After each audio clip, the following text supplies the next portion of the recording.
So this is the circuit diagram for your PAM. So here in this we will use two function generator. One will generate your modulating signal. The other function generator will generate your pulse signal or your sampling signal. So here we use a transistor which has three terminals: collector, base and emitter. So here the modulating signal will be given to your collector terminal, and to your base terminal we will just give the pulse signal or your sampling signal. So in between your base as well as the function generator we have a differentiator circuit, and the emitter is connected to a load resistor. So as far as this experiment is concerned, we will measure two outputs. One is your PAM output, the other one is your reconstruction output. So the PAM output you will observe from your emitter as well as your ground. So you have to connect your CROs positive at your emitter and negative at the ground terminal. And next output is your reconstruction output. So these are two stages of your reconstruction circuit. So this is mainly made up of low pass filter. So this is one stage and this is the other stage. So we have to observe the waveform from both the stages. So for the first stage, we will place your positive of your CRO here in this junction, and we will place your negative to the ground. So when you observe the waveform from this first stage, the waveform will be in form of ripples. So when you add a second stage and when you observe the waveform from the second stage, that is from this junction, you will place your CRO positive and you will place your negative to the ground. So when you observe the waveform from this stage, the ripples that was produced in the first stage will be reduced in your second stage. So that is the difference. We are using your first and your second stage. So we have already seen the circuit diagram. This circuit diagram we will implement using a breadboard.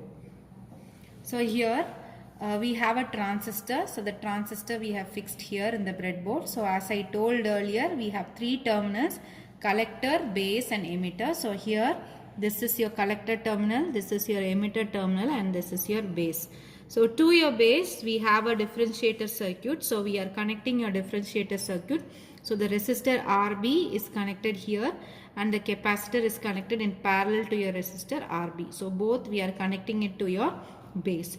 Now to your collector, this is your collector, we will fix your positive of your CRO to this particular junction. Now here again to the emitter we have to connect your load resistor. So this is the emitter. So we are connecting the load resistor. One point will be connected to your emitter. The other point is given to the ground. So this is your entire circuit. So we will observe your PAM output from this emitter terminal. Exactly from this terminal. So you give your input at your collector, that is your modulating signal, and to your base here we will give your pulse signal or your sampling signal. So from this junction we will observe your PAM output. So the positive of your CRO will be connected here and the negative will be given to the ground, and you will observe your waveform from the CRO. Similar way we will look into the connection of your reconstruction circuit. So this is your reconstruction circuit. So I have connected one resistor, this resistor here, and the capacitor in parallel. So this junction is given to the capacitor. So one is connected at the junction of your resistor, the other one should be grounded. So this is the first stage. Similarly, you have to connect your second stage. So second stage, so the junction of the first stage, this one. So this has been given here. If you observe the junction of your previous resistor, one point will be given here, the other is given to the other end. So the other end we have to connect your capacitor. So we are connecting the capacitor, one point here and the other point to the ground. So this is the first stage and this is the second stage. So first you will observe your PAM output. So once you observe your PAM output, we will connect your emitter to your reconstruction circuit via a wire, and then you will observe the first stage output at this point or this junction and the second stage output at this junction.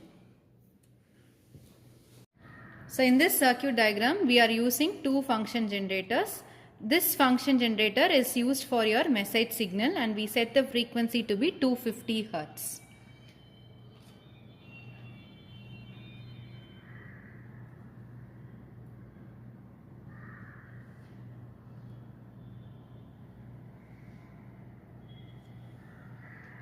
this is the second function generator. In this we will generate our pulse signal and we have set the frequency to 1 kilohertz. So the output from both its function generators have been observed in the CRO.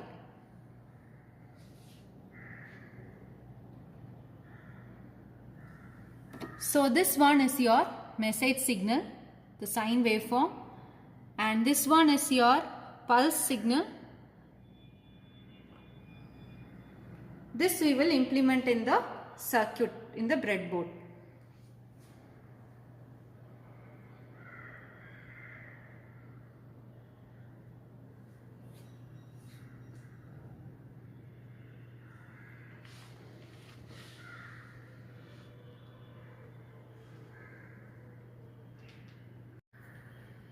So the message signal is given to the collector terminal. So this is the message signal terminal, and the pulse signal is given at the base. So this is the base, and the output is observed from the emitter terminal. So we have connected the positive of your CRO to the emitter terminal, and the waveform is observed from the CRO.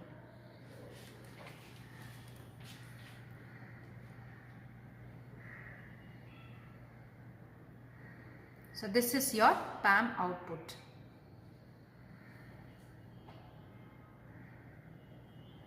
Till now we have observed a PAM output from the emitter terminal of the transistor. Next stage is to observe your reconstruction signals from both the stages, stage 1 and stage 2.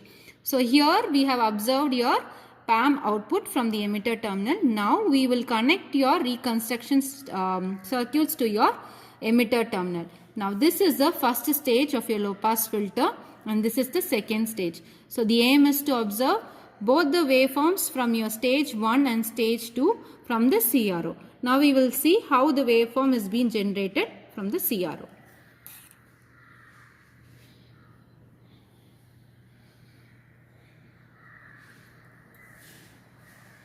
So the first waveform is the output of your stage 1 and this is the output of your stage 2. See, for the observation, if you see, I told you, you will have ripples in both the stages. So here if you see the ripples, here this is how your ripples will occur in your first stage. But when you take your second stage, the ripples will be smoothed in your second stage.